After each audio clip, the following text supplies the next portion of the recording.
recording to the cloud and live transcript.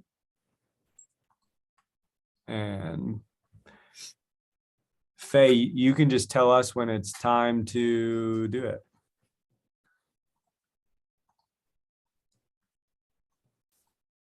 It's 2 now, but we can wait like a minute, you say? Okay, so you may start the recording and go through the introduction, but not very, very important stuff because it takes approximately a minute or two for people to find the link and log in. That's how it's been always. So yeah, I recommend that you do start, but kind of linger in and hold on for a minute or two to make sure at least 10, 12 people are logged in. That would be great. Okay, thank you. Well, good afternoon, everyone. We're really excited to be part of this Library 2.0 conference. This presentation is going to ultimately be an overview of one of the projects that we have worked on in the VR space from within our library. And we're going to give an overview of the project kind of start to finish on a high level and also in a technical sense, but then wrapping up with how many stakeholders were involved and how a project like this became a bridge into multiple communities and that like creating ongoing relationships and partnerships. So it's really been a cool opportunity, an evolution that just came from a speck of an idea and now is actualized and has lasting results. So I can continue on here. I'm Luka Starmer. I run the digital media checkout in our library in the University of Nevada, Reno. That's where we're based. That's where this project is from. I'm co-hosting here with Nick Gapp. Toss to you. Hi, folks. My name is Nick Gapp. I am the manager of the Dynamic Media Lab, a media production specialist in the @ONE, and I just help manage a lot of the creative tech spaces here that we have. Yeah, and I'll give a little overview. So we're with the University of Nevada, Reno. We have multiple libraries, the university libraries. Our unit is on the first floor of our main library, the Knowledge Center. And we're called the @ONE, which is, it's just our fancy name, actually a name that they came up with 10 years ago when they created this as a digital media space. And the space, as you can imagine, has evolved quite significantly. But essentially an overview of the @ONE, we have a digital media floor based in the first floor of our library. We offer services like lendable technology, audio, visual recording spaces, editing suites, post-production labs. We have over 100 PCs and Macs.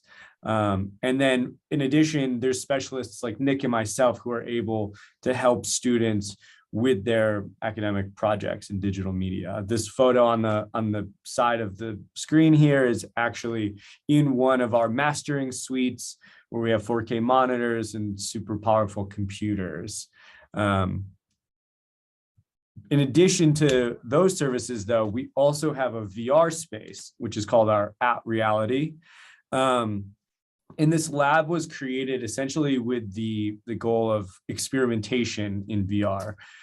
We have VR ready PCs that are reservable and they're loaded with commercial VR content for students to come in and explore. We have Windows mixed reality headsets, Oculus headsets, the Index headsets, and we have a VR driving station.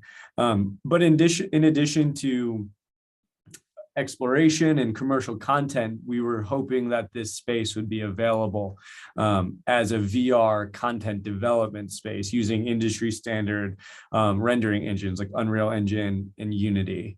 And so this space is a place where you can come and author your own content, and it's been in use like this since 2019, I think.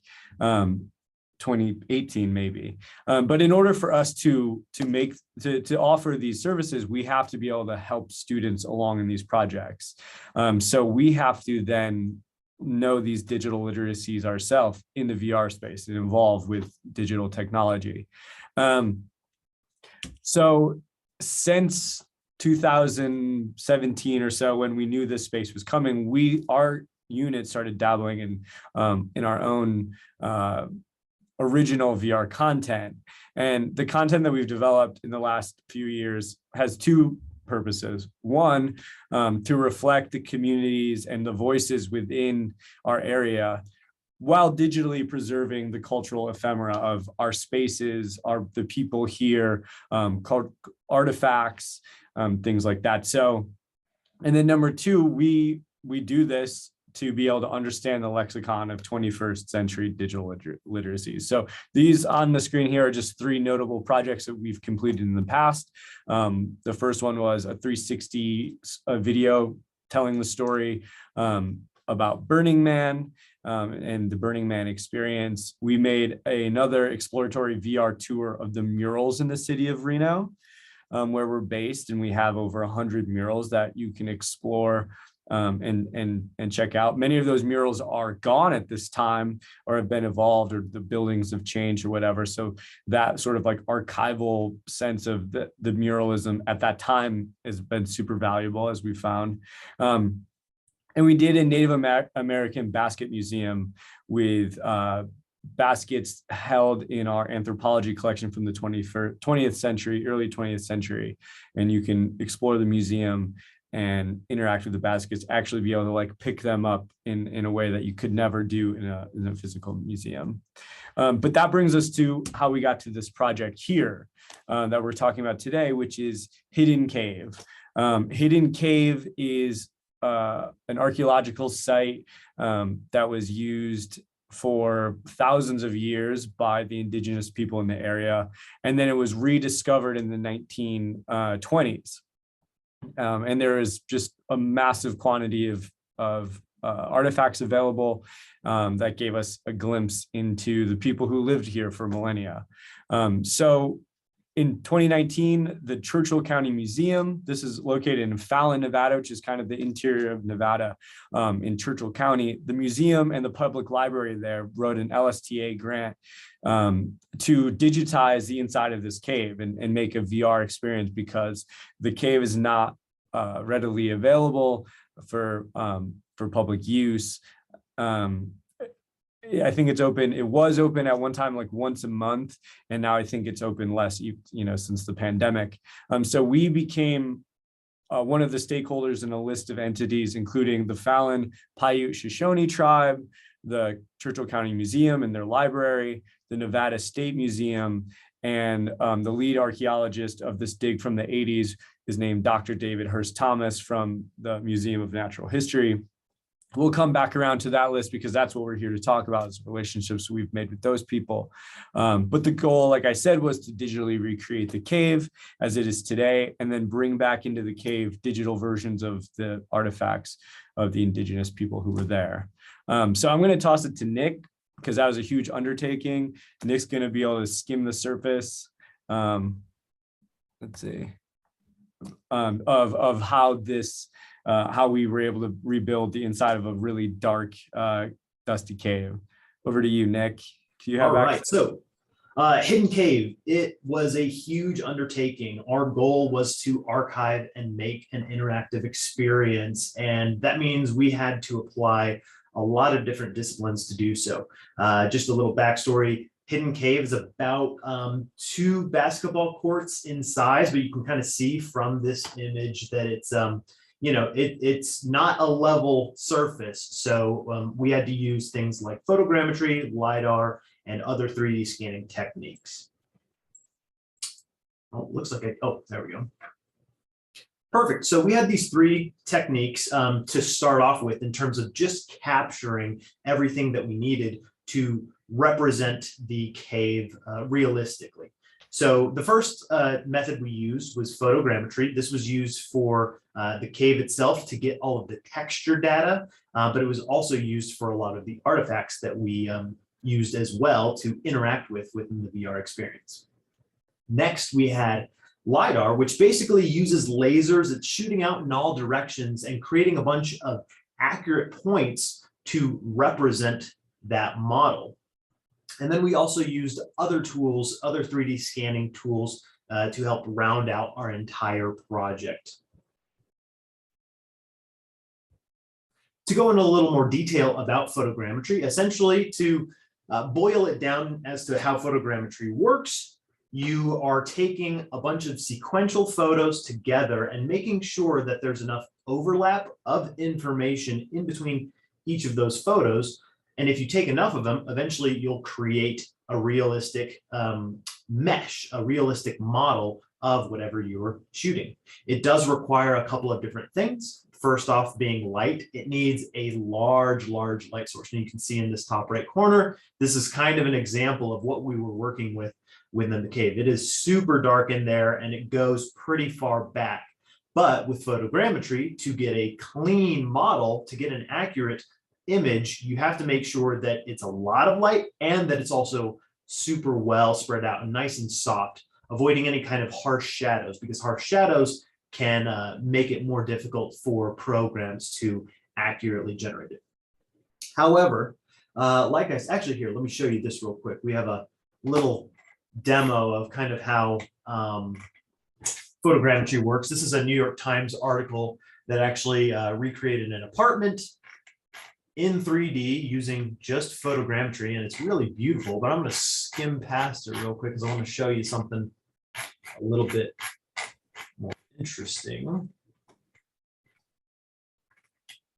So they had this location that they scanned with a drone in photogrammetry. And you can see right here, this is kind of a good visual representation of how photogrammetry works. You have to make sure that you're getting enough coverage from not just one angle, but a lot of different angles. You can imagine if it's 3D, you have to make sure that you're capturing it enough times in a well-lit area to be able to make a believable, realistic model. So that was part one of the cave, just getting the imagery, and a lot of our photography focused around the dig site area.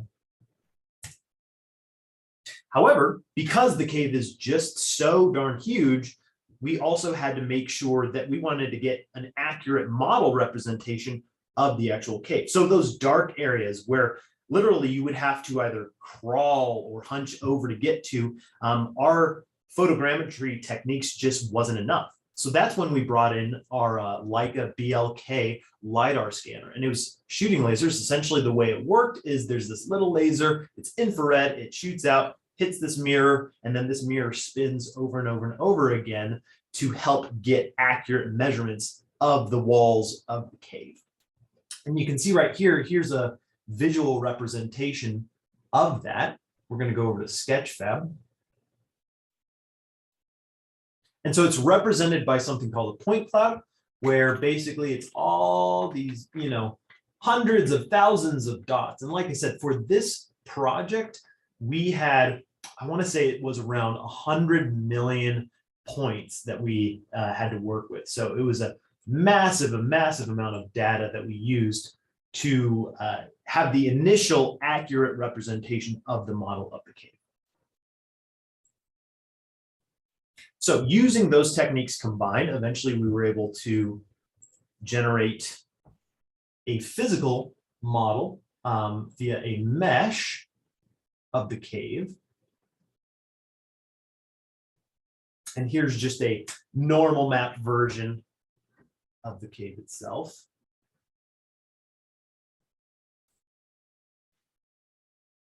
And you can see just how big it is.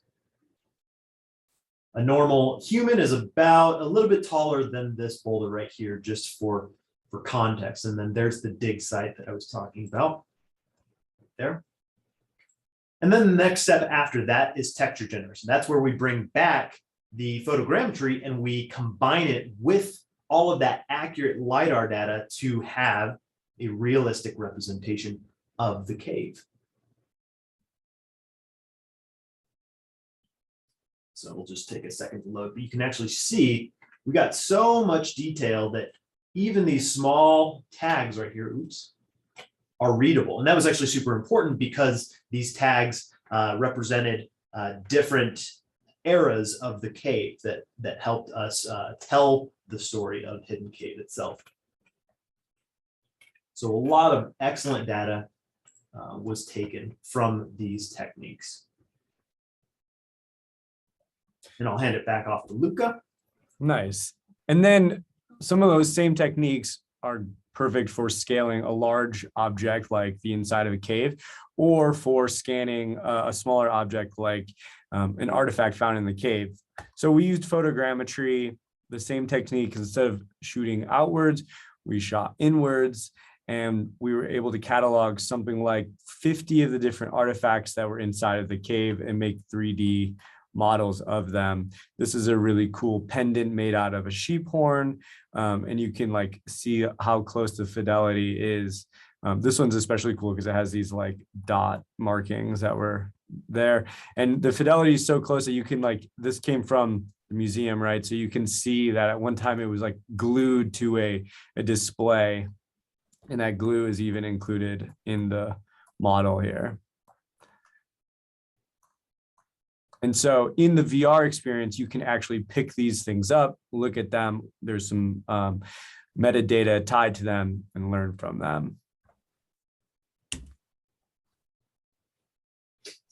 So after we capture all of this data, it's great for archival purposes, but our second goal was to distribute it in a reasonable way, right? So essentially, we went from archivists to digital, game developers in a sense, where we had to take these models and clean them up. So even though you get really nice, accurate representations via photogrammetry and LiDAR, it probably gets you about, I would say, 80% there. A lot of computers can process that data, and it might fill in the holes incorrectly. And so our job afterwards is to basically help clean it up. And then from there, we want to take that point cloud. We want to take all of the polygons that we're working with and reduce it down to a size that is manageable for consumer grade virtual reality headsets.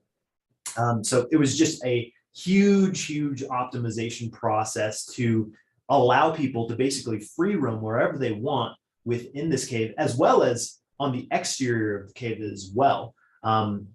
Basically taking these models and making them look as realistic as possible, but also, engineering to a point where it would not be a dizzying experience. If anybody hasn't tried VR, some people get a little bit nauseous, and that can come from unoptimized experiences. So we had to make sure that we were presenting in a way that would be appealing and enjoyable for everyone.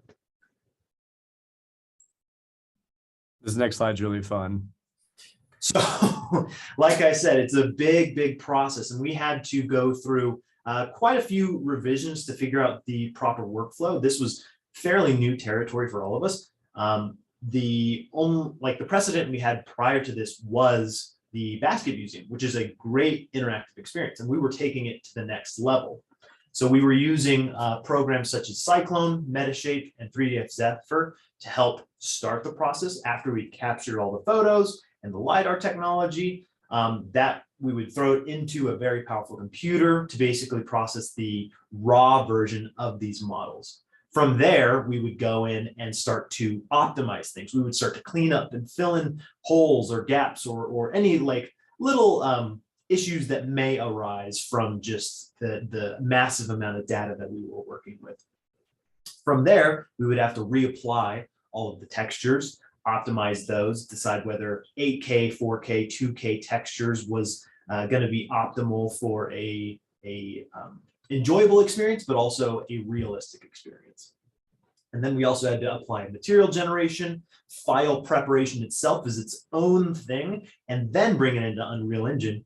And then from there, Unreal Engine itself has its own optimization process as well, as far as dealing with lighting and atmosphere and all this other stuff. So it's quite a bit, but we were able to learn and apply quite a lot within about a year's time.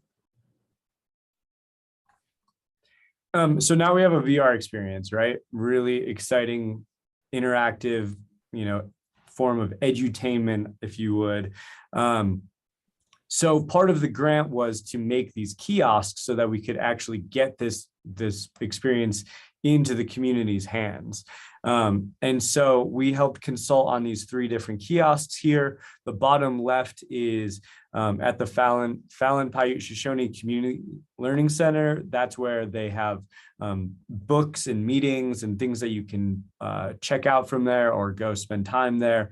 And this is kind of like right in the center. You can see these little like booths that were created. They have information that you can learn about, even if you're not in the VR experience. This on the bottom right is the very centerpiece of the Churchill County Library. You can't miss it on your way in.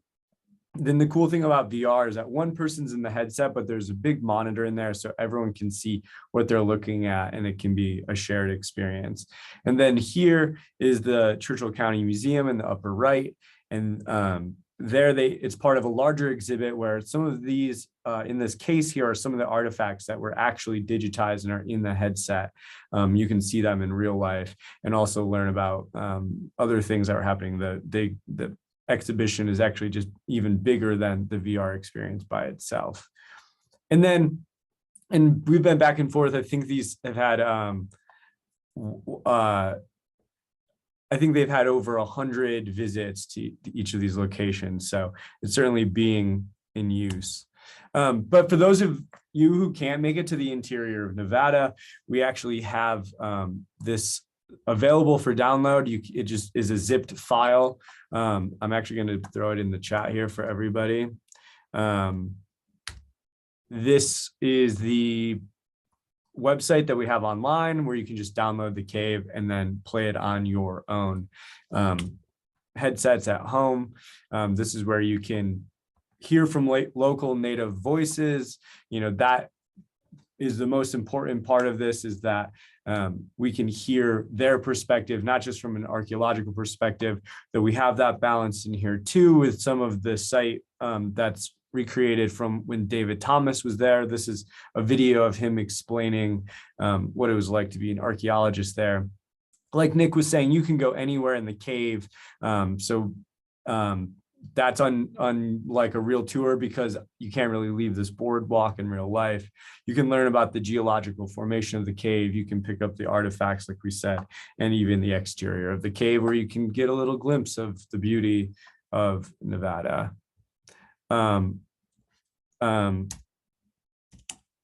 But this is the most important slide here today. I'm glad that we still have a few minutes for this. So a project like this, like I can see you guys in the chat saying like so technically heavy, that is our expertise. If you can't tell, like our team in the @1, we're not specialists in archaeology. We're not specialists in indigenous culture. We're not museologists. In fact, no one down here on our team is even a librarian. We're technologists. So it takes the collaboration of a group this massive to be able to build something like this. So the Churchill County Library, they were super instrumental in dreaming this up as a grant, saying we want to make this a VR experience. They did that in conjunction with the museum, and they came to us and they're like, you guys have done VR, let's do this together. We weren't totally sure exactly how it was going to be done, and it took a lot of research and testing on our end, but we were like, yes, let's go for it together with this grant. But before the grant was written, before anything was even started, this had to be presented to the Fallon Paiute Shoshone tribe. including presentations to the tribal council, because without their participation and collaboration and guidance, none of this would be necessary. Even if this is on BLM land, this is their history, their culture that we get to be part of telling in this innovative way. And we felt it was super important that their voices lead the narrative. And so that's why that's some of the first like audio part of the narrative that you hear. And we learned along the way that they have very different perspectives about caves in general than archaeologists do. And so there's a little bit of like a conflict there where, you know, as a project like this needs to be able to balance those perspectives. Again, the Museum of Natural History, David Thomas, who was the lead archaeologist in the 80s, we were forced to look over his manuscripts at all times. We had ongoing meetings with him, which is like pretty flattering. He's a big deal in the archaeology world. He's like a real life Indiana Jones. So the fact that we were like having Zoom conversations with him and showing him, you know, presenting VR concepts and being like, is this accurate? Is this part of the story? Is this what people need to know? What's most important for people to know? What if people only put the headset on for 5 minutes? What can they get out of this? What do they need to get out of this? And so that was absolutely instrumental. And then the Nevada State Museum is our state museum located in Carson City, Nevada. Over time, we've developed a really great relationship with them because we have to ask them to open their archives and pull out artifacts that are 4,000 years old and help us handle them the appropriate way, so that we can digitize them. And we were back and forth between that museum and the Churchill County Museum, I think 6 times or so over the course of the year after digitizing. And so these relationships that we built are all very real and they're ongoing. We're in constant conversation with all of them. Even after this project is delivered and is living its own life right now in Fallon and online. Even just today, like the coincidence is amazing, but the Churchill County Museum asked us to be part of teaching and consulting them on some of the digitization techniques that we used so that they can digitize their own collections and archives. And so furthermore, this is a super innovative project, as far as I can tell, as far as we built this project alongside a rural community that's for this rural community, that's about this rural community, that lives in their community. And then it's available for free online to bring this really amazing archaeological wonder and the history of the indigenous people in that community to a larger audience. So anyway, with that being said, these relationships, this is how you build bridges outside of the bounds of a library. I think we have a couple minutes and we can stay after for anyone who wants to ask questions and then move on to the next thing. But thank you guys so much for allowing us to present to you.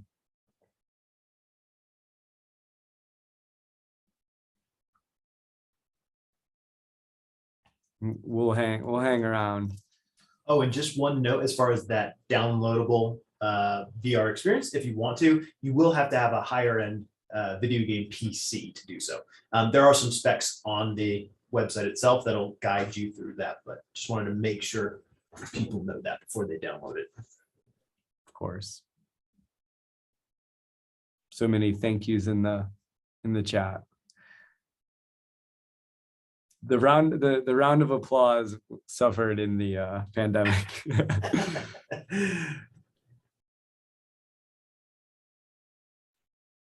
There it is.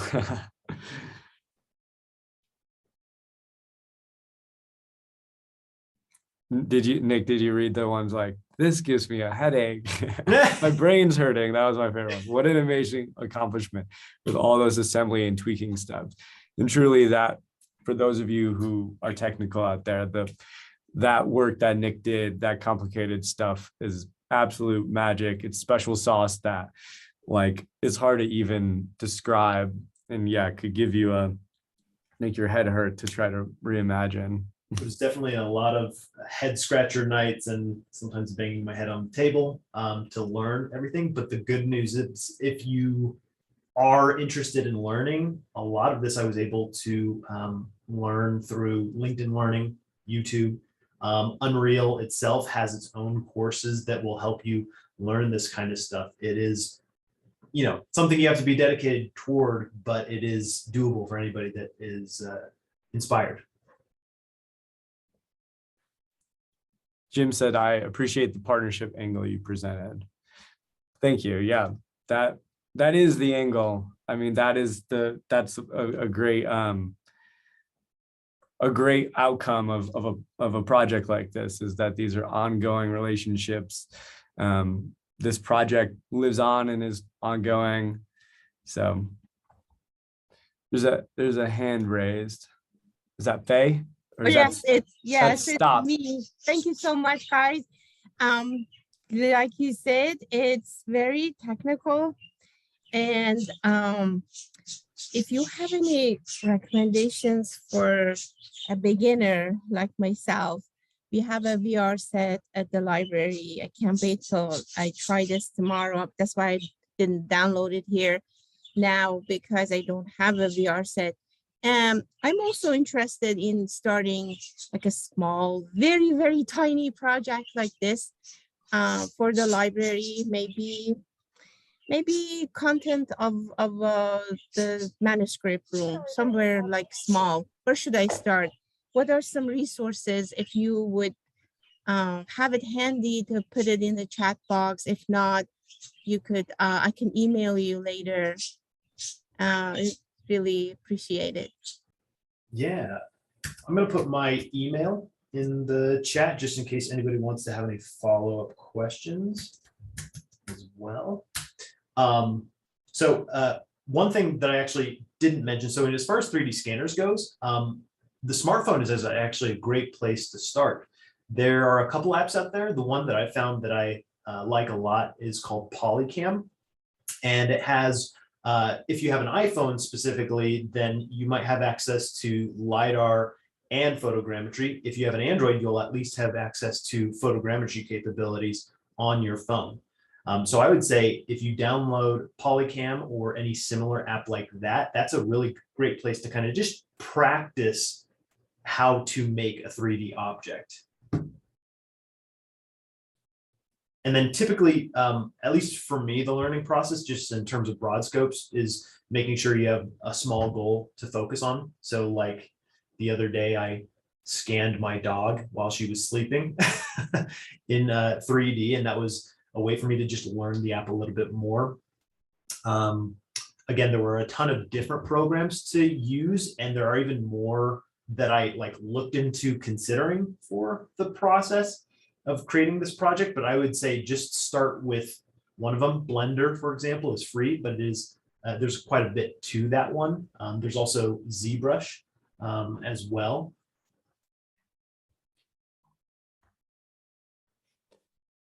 If there are any more questions, we'll let everybody get to the keynote, but it's been a pleasure and an honor to be part of this. Thank you, guys. Faye, I'm going to stop the share and end the presentation.